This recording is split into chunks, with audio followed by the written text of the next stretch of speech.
It never ceases to amaze me how absolutely a Monday just draws all of my energy and attention. I meant to pull into subconscious dialogues, but my subconscious mind, Freudian slip, drew me into Witch's Corner. And I just now realized I'm in Witch's Corner instead of subconscious dialogues, which means I'm supposed to really be here right now, and I'm not quite sure why. So here I am. And now I kind of feel off because I came here to do my whole red carpet acting presentation. That's not viable right now because now I'm standing in the middle of Witch's Corner without any of the energy suitable for Witch's Corner. My worlds are colliding. This is going to be interesting. Oh, here's an idea. I could just go in and edit this video after and move it over to subconscious dialogues. So I'm just going to follow my energy, stay tuned to my truth, and be me. I have released, I think, a total of 8 videos this morning. I woke up at 4 a.m. and I just recorded. I had so much to say. I absolutely love Mondays. Mondays are very quickly becoming my favorite day because I have like this energy flow, and I'm starting to see it now, where Mondays I hit the floor and I just go blah, blah, blah, blah, blah, blah, and I just talk and I rattle on and I get it all out until I exhaust myself. But it clears out all of my mental garbage. Talking clears out my mental garbage so that I can think up new shit later in the week. So Mondays is like my let's take out the garbage, and I do all of this dialoguing, which really isn't a dialogue at all. It's more of a monologue at this point, and that's okay too. So I get all of my garbage out. I take out the trash. By Tuesdays, I feel myself going, ooh, I overtalked yesterday. I had so much socializing. I talk so much that just talking to myself over socializes me. That's right. So I maxed out with any social skills. So Tuesdays, I find myself being kind of lethargic and calm. And that's when I'm like, I'm going to be a hippie today and embrace the love nature that is. And I'm going to be one with the universe.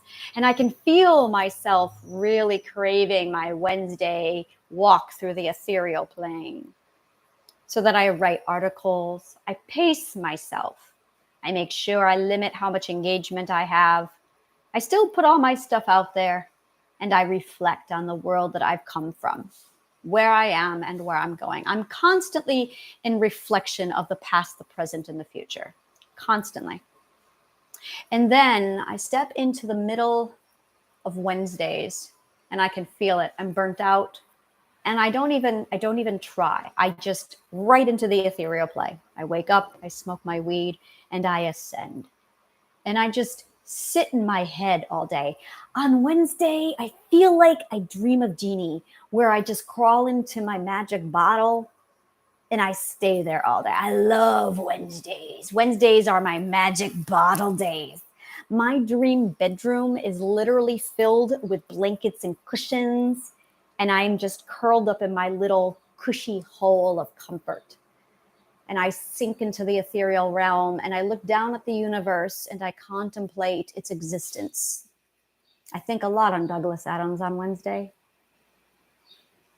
And then my life slides into Thursdays. And this is when I realize some things from Wednesday that I start to twist, and my perspective starts to shift, and I go, damn it, I'm out of alignment again. And I'm back in alignment, but because my perspective has shifted from Wednesday, I have to realign my little telescope, and I adjust. And I align it, kind of. And things start to feel off. Every Thursday, they start to feel off. And by Friday, I'm going, all right, let's wind it down. Let's start reflecting on the week. Let's start looking at the week. And I start to think ahead to, am I going to work on Saturday? I really need to make sure I pace myself and I keep my workload low. Tune into that frequency, make sure I'm doing everything right and I'm juggling all of the balls.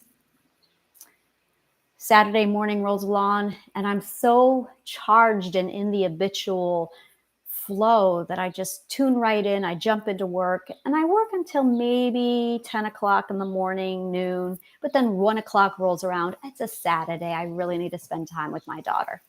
So I try to shut things down at 1 o'clock on Saturday and tune into my daughter. And then some days I'm just plugged back into the ethereal realm. And the first few weeks that I did this, I didn't, it was a struggle. Like on Wednesdays, I really needed that trip to the ethereal realm. On Sundays, I was starved for it. On Mondays, I was regurgitating everything I had realized and my new perspectives. It's like Friday. No, I'll tell you what it is. It's Thursdays, Fridays, and Saturdays. I'm spent contemplating everything I thought about on Wednesday. And on Sunday, I'm wrapping it all up, going, I understand. I have a new perspective. And then Monday, I gotta tell you what I figured out. So Mondays are my holy shit, have I figured shit out days. And Mondays, I run into work and I dump it all onto the internet and go, I gotta tell you what I figured out. And then I do it again. And every week I get better at it. Every week I get smoother. Every week my business gets clearer and my goal and my mission just tune right in. And I realize that I am a summation of all of my parts, as we all are, and we are. We are all an summation of all of our parts. The trick is recovering those parts, pulling them all back together. And I'm still holding back. That's what I realized. I was still holding back. Not anymore. This morning I woke up and I hit the ground running and I started to talk. And every now and then I'll get into conspiracy theory. Not every now and then. More and more it's happening. And it's because I realized that I just escaped from the Matrix. And I know that I sound like a nutter. I know I do. But that's just one more label that the patriarchy loves to put on people like me. And they're going to. And that's okay, because they need their Matrix. I get it. But I'm not the only one figuring it out. Maybe I'm just one of many who's starting to say what everyone else is starting to figure out. I remember when I was a kid, every now and then I would find somebody who would be like, oh, it's the system. But they didn't do anything about it. That bothered me. I didn't want to be one more person going, oh, it's the system. Smoking my joint. It's the system. It's all the system. No. I wanted to do something. So when I got out of the patriarchy, this is funny. When I got out of my abuse, I didn't have a vendetta against my abusers. My abusers was just uneducation. I did not have this vile, evil family. No, I had a very, very, very good-hearted family who were just uneducated. I am 100% a victim of uneducation. I did have a few abusers who were legitimately malicious and evil son of a bitches, but really, my father, my brothers, they were just uneducated. Really, they are just uneducated. They were no more victims than I was, or they were just as much victims as I was. And I get into this. So when I get out of the system, when I get out of the matrix, and I realize the big scope of my abuse, I have this massive step back realization, and I say, oh, I'm not avenging anyone. I don't do vengeance. Not my frequency. I do not do vengeance. I am not here to avenge anyone. No. I instead decided I was going to take down the fucking patriarchy. That became my vendetta. And I felt it. As soon as I said it, I thought, okay, I definitely have anger issues still. I'm always going to have anger issues because it really done fuck me up. It fucked up a lot of people. It is still fucking up people. I have a problem with the patriarchy. I am to a point where it literally triggers me. So I am not compatible with it. No one should be. So I'm on this vendetta. And as soon as I said it, I felt myself just go, oh, you're going to be one of those persons. And I resisted it. I resisted my feminism.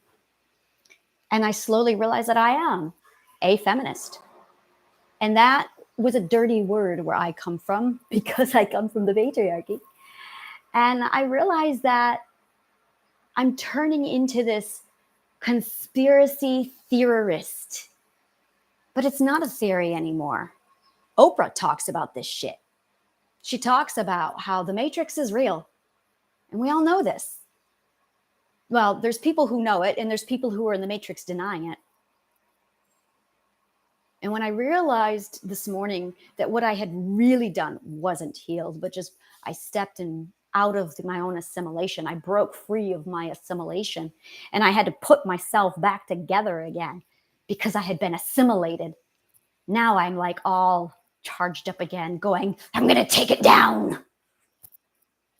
And I am going to take it down. And I figured out how to take it down. And I'm excited about taking it down because it works. And it's just this realization that you have this perspective, and it's all just perspective. They used our own perspectives against us. They trapped us inside of our own minds. And that was the real kicker. That was the real, like, of all the bitter pills I had to swallow, that was the big one. Realizing that my only issue was I wasn't abused at all. It was just a mind fuck. That the only real abuser I had in my life was my own subconscious mind. That at any given time, I could have said, fuck off. And I didn't, because I was conditioned to not say no.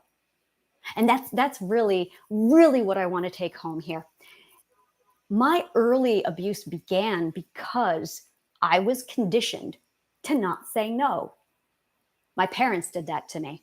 My religion did that to me. My system and the culture did that to me. Children don't say no to adults. Girls don't say no to men. People don't say no to other people. That's not nice. And that concept, not nice by Dr. Aziz Gazipura, read this book. Not nice is the conditioning that allowed me to be abused. And when I realized that, I wanted to just run around and tell everybody and just scream it to everybody. Do you understand that by not being nice, you are actually being trained to obey? They are guilting us into obedience because we're not sweet, nice little ladies and gentlemen. Fuck that shit. And then you come to New York City where they throw all of that out the window, because here, and it's got to be the only, I think LA is like this too. I've heard that LA is like this, but I really don't know. But New York City, like, oh, we take it and we run with it. It's why we're called rude. We're not rude here. We preserve the self here. We get in your face and we say, fuck you. I'm going to preserve myself. That's what we do here. Our New York City rude, it actually isn't rude at all. It's self-preservation. But it's so different from the rest of the world in the system. If you want out of the system, your only chance is to get to New York City. Maybe LA. So I've heard. So that's why I'm in New York. To guarantee that I can preserve my own safety and freedom. So I reached this point this morning where I realized that I'm still lying to myself, that I'm still not being honest, that I'm trying to create a business and sell healing to people. And my intuition is just screaming, you're not there yet. You're not there yet. Keep going. And I've got this truth inside of me that's just brewing, saying, you know what you're really doing here? You are giving people an option to get out of the patriarchy, but you're not calling it that. Why aren't you calling it that? Because you're afraid to sound like a nutter? Call it that. Tell people, I escaped the matrix. I escaped the fucking matrix. I know what it is. I found it. I found all of its loopholes. I found their techniques. I learned what they do. I found out how they put subliminal messaging in. I wrote programs to get you out of there. For those who really, truly do want to acknowledge that there's a matrix and how to get the fuck out. And what's driving me nuts is I've got people screaming in pain, banging at my door. I have 580 people right now in a Facebook group, and several of them DM me, they message me, please help. And I'm just like, you're not there yet. You need to first, there's stages of reality that you have to like evolve to heal. There are stages of reality. It's not just help everybody. Oh God, I wish it was, but it's not.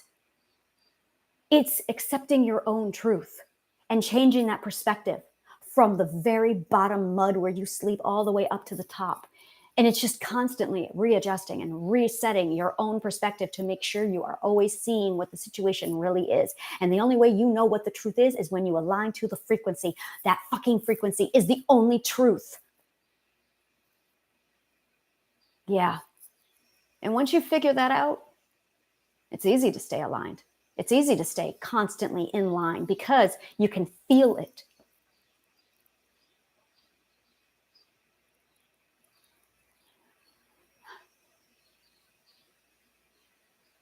And I have this constant fear that I sound like a nutter.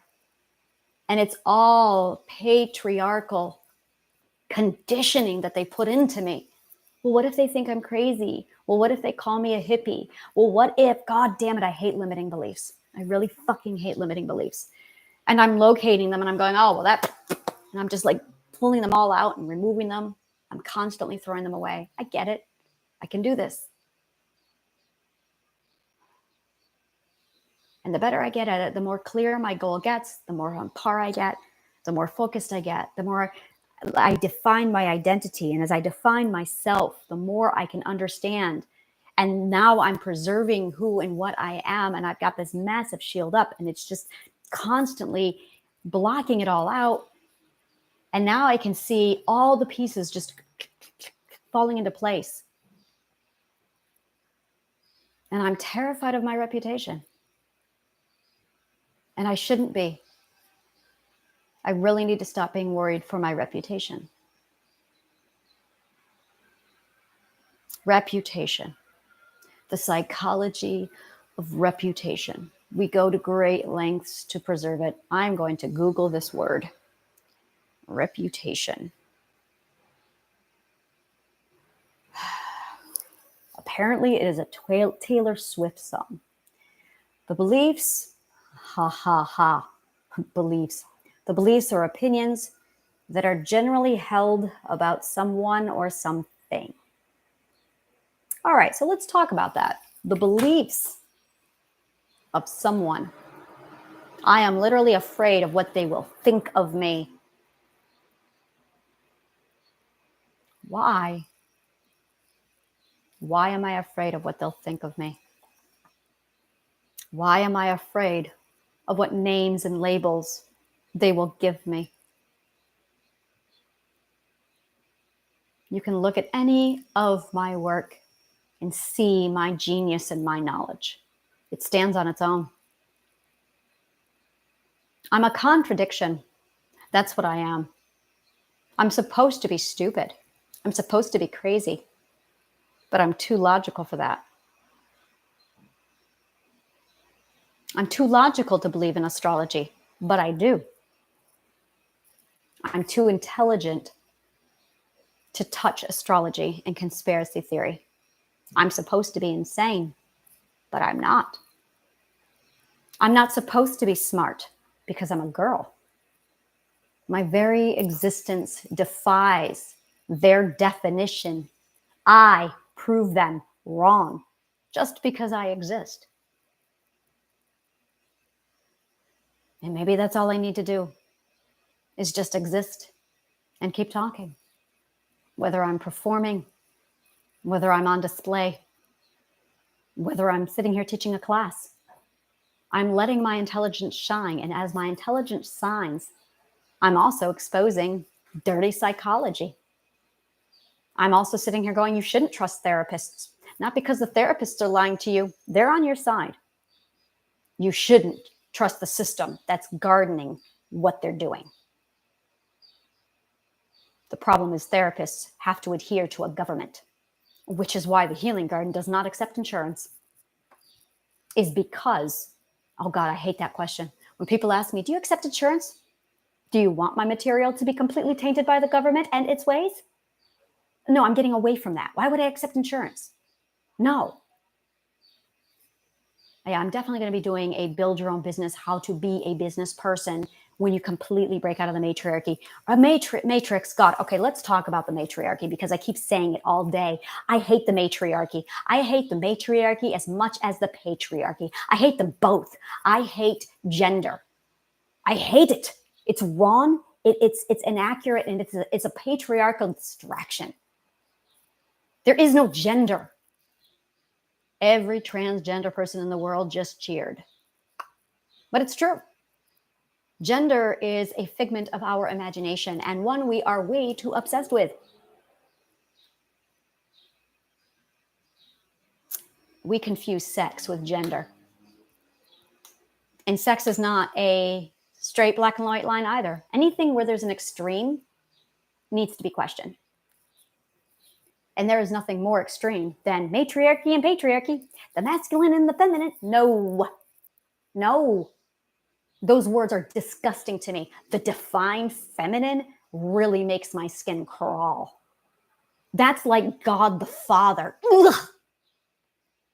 Close-minded much? No. I worry that I'm too crass. And maybe I shouldn't be. I love mocking the patriarchy. It's disgusting. I don't have a problem with a person. I have a problem with the patriarchy. Now, if you want to follow that regurgitated crap, you shouldn't be following my YouTube channel. And I think I really need to clarify that. It's funny because every time someone unfollows me on Facebook, I get warm fuzzies. I'm like, one more Republican out of my group. Yes. Every time. I had one leave this morning and I was like, yes. Oh, it makes me so happy. Like I said something at some point that they went, this person is not for me. And I went, that's right. If you are not so left that you are, and I don't even consider myself left. I don't. What I consider myself is removed from the system. That is what I am. That is my political stance. I am removed from the system. I will be voting for the nonconformist on the ballot. I wrote a dating app profile the other day, just for shits and giggles, because I wanted to compare who I am now to what I was then. I'm trying to find it. And yeah, I don't know where it is. It surprised me. It really surprised me. I really want to find it to read it to you because it really blew my mind away when I wrote it. And I was like, oh. Let me see here. Yep, this is it. I am different. I am rare. I am 1 in 8 billion. 6 months of dating with no sex. I've been celibate for a year. I have sexual discipline. I only sleep with people I am in love with. No exceptions. I am looking for my life partner companion who celebrates life outside of the patriarchy. He celebrates life and the self through adventure as much as I. He believes and trusts that it is safe enough to love. He has the understanding that freedom to ourselves is ours to take and force and die for. He values the rights and freedoms of others above his own opinion, always. The ideal candidate lives in Manhattan, is soft-spoken, humble, quiet, wise, and gentle, has achieved optimum mental health, has secure attachment style, has graduated from an elite university. There's a reason why I put that in there. He has a loathing for toxic patriarchal romance, is an entrepreneur, has an optimistic mindset, has a healthy relationship with money, prioritizes his self-love above his partner, does not want or have children, and is okay with me having mine, is happy about not meeting or knowing my children. He lives 100% outside of the system and the patriarchy, is comfortable about living in my shadow and or stepping into the limelight to be at my side, is so mentally healthy that he knows that there is an end to healing and he has arrived there. Cancer or Virgo men only.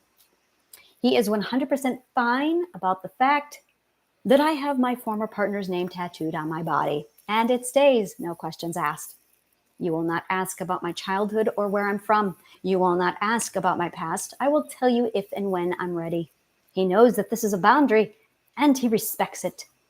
He values adventure, nonconformity, deep intellectual discussion, existentialism, and formal argument, loves to travel, looks forward to traveling with me, loves cats and or small dogs, dances salsa onto bachata and or cha-cha, fine restaurant dining, boats, science fiction and or fantasy, has more feminine energy than masculine. I love petite, dainty, delicate men. No one taller than 5'5", no white cis men, no masculine men, LGBTQ+. It's awesome, but not necessary if you are bisexual. So left, you make hippies look like Republicans. So left that you're just waiting for the system to fall. So outside of the system, the fall won't affect you. Marijuana only. Wine drinkers preferred. Occasional psychedelics okay. Nudist resorts, you're an exhibitionist. You love swapping, watching, and cuckolding dynamics. You love sex parties, mostly monogamous, and no exclusivity. You read all of this and knew that 95% of this is you because you know yourself that well. I need it real. That is all I need. No bullshit. The man I want has most of the same traits as I, accomplishments and enjoyments. See above. And I wrote it and I just went, it was really interesting because I was actually writing me. Except I'm a Taurus and I really love Cancer and Virgo men a lot.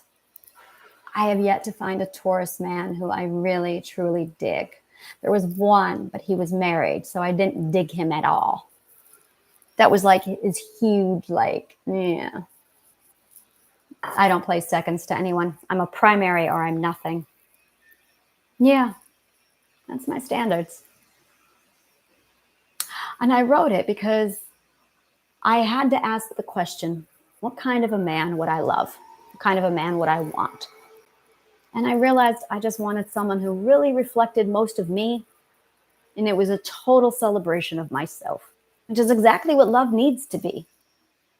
Because my love is all about self-love. That's the way it should be, but not at the detriment of throwing away people. It's self-love with this beautiful balance of, wow, you are just like me. Let's adventure together. And I don't have to worry about conflict because we match. There's resonance. Completely different than the last time I sat down and wrote a bio. It was really, really insightful. So I realized when I was reading that to you that my issue and what's been holding me back isn't worried about what they're going to think of me. It's what I think of me. Now that's interesting. What do I think of me? This is about me again. It's always about me. Would I follow me? Would I buy my programs? Why? Why not?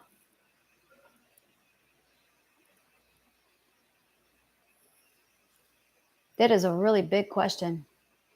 So when you sit down and you build your company, that's really what you're doing.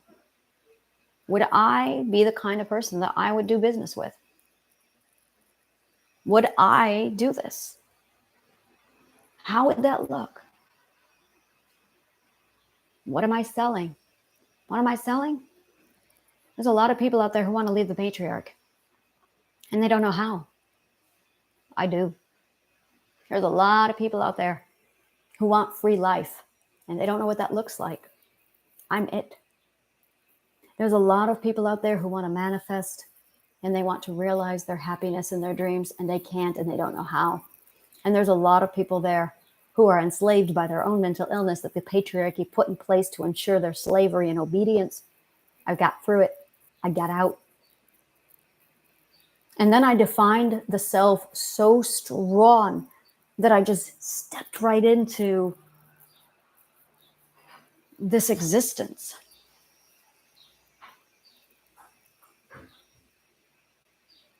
So who am I afraid of? Who am I hiding from?